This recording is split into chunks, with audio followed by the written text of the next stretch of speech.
We knew we had to, and yeah, down the stretch, you give them more possessions than you get. That's how they win games.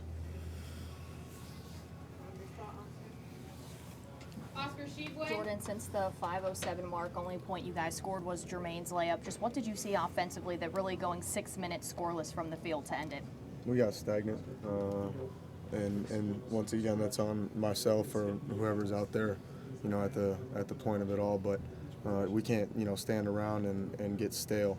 Our guys have put enough time in, and knowing the plays and knowing the sets that we got to be better at jumping right into them and getting a really good look.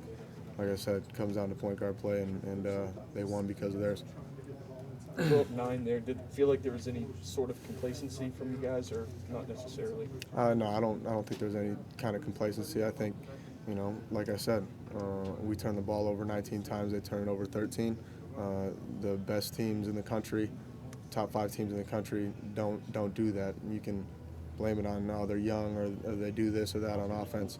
That's on us as a unit, and myself as a point guard getting us ready to cut those down, because it's been a kind of continuous thing now. We might have got away with it, but not going to get away with it playing against teams that you're going to see in the Final Four, and that's our goal. So we're just going to keep learning. Kansas got their hands on a lot of those balls and a lot of more steals. Did they do anything in particular that caused difficulty?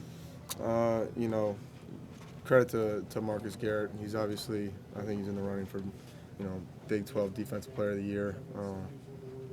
He was just more aggressive. We talk about it every single day.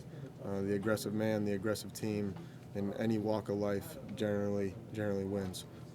So for us to come out and, get hit like that in the mouth, it'll make you think, and it'll hurt watching film and everything like that. But we'll try to use that as positive. But yeah, they big boyed us down the stretch.